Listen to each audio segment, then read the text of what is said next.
कभी अगर बनना हो तो बाज बनना, बाज बनना, बाज बनना, लेकिन तोता मत बनना। तोता बोलता तो बहुत है, लेकिन ज्यादा ऊंचाई तक उड़ नहीं सकता, नहीं सकता, नहीं सकता। बाज बोलता बहुत कम है, लेकिन सबसे ऊंचाई पे उड़ता है, और बाकी परिंदों का राजा होता है एक बाज। बाज। आज मैं आपको 5 ऐसे पॉइंट्स बताऊंगा जो कि हर इंसान को बाज से सीखना चाहिए, और लाइफ की बहुत बड़ी लर्निंग है इन 5 पॉइंट्स में। पहला लेसन, ईगल फ्लाई अलोन। बाज अकेले उड़ता है और सारे परिंदों के मुकाबले सबसे ऊंचाई पे उड़ता है। बाज अकेले उड़ेगा, लेकिन कभी भी चिड़िया या छोटे परिंदों के साथ नहीं उड़ेगा।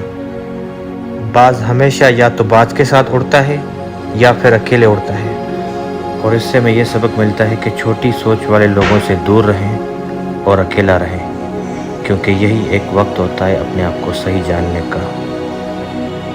दूसरा लेसन, बाज का विजन बहुत ज़्यादा स्ट्रांग होता है और बहुत ज़्यादा क्लियर होता है, इसलिए बाज अपने शिकार को 5 किलोमीटर दूर से ही देख लेता है, और जब इसको अपना मकसद नज़र आ जाता है तो उसके बाद चाहे जितनी भी मुश्किलातें आएँ, जितनी भी दिक्कतें आएँ, वो अपने मकसद को हासिल करके ही छोड़ता है। इससे भी बहुत बड़ा सबक मिलता है कि अपने मकसद को हासिल करने के लिए चाहे कितनी भी तकलीफ़ें हैं, कितनी भी मुश्किलातें आएँ, बाज की तरह पीछे नहीं हटना चाहिए। तीसरा लेसन, ईगल नेवर ईट डेड थिंग्स। बाज कभी भी मरे हुए जानवरों को नहीं खाता, वो हमेशा जिंदा शिकार करता है, और इससे हमें ये सबक मिलता है कि जो हमारा पास्ट है वो मर चुका है, तो अपने उन मरे हुए सड़े हुए थॉट्स पर ध्यान मत दो और अपनी आने वाली ताज़ी फ्रेश ज़िंदगी पर ध्यान लगाओ। अपने पास की जो पुरानी यादें तुम्हें जो तंग करती हैं, उन्हें वहीं रहने दो जहाँ पर उनकी जगह है। तुम्हारे पास्ट की जगह पास्ट में है, उसे प्रेजेंट में मत रखो, क्योंकि एक बार तुम्हारा पास्ट तुम्हारे प्रेजेंट में आ गया तो वो तुम्हें प्रेजेंट में कभी रहने नहीं देगा। पास्ट में तुम्हारे साथ कितना भी बुरा क्यों ना हुआ हो, वो सब यादें, वो सब थॉट्स मर चुके, और उस बाज की तरह बनो जो कभी भी मरी हुई चीज़ों को नहीं खाता।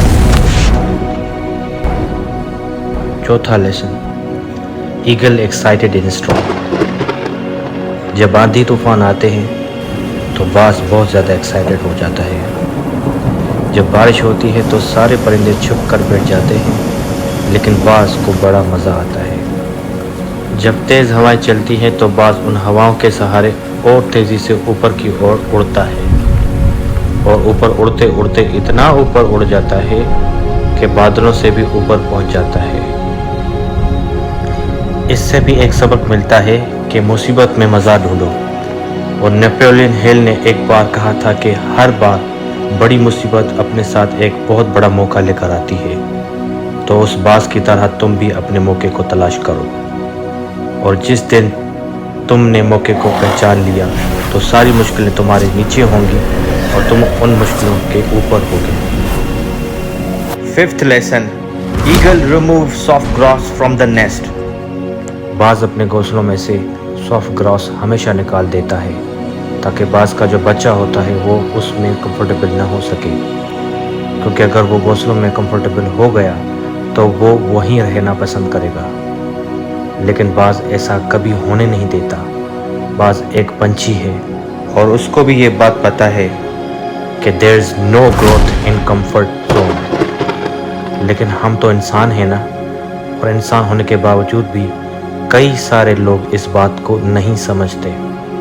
आप जितना ज़्यादा कंफर्ट जोन में रहोगे, आपकी लाइफ आने वाले टाइम में उतनी ही ज़्यादा अनकंफर्टेबल हो जाएगी।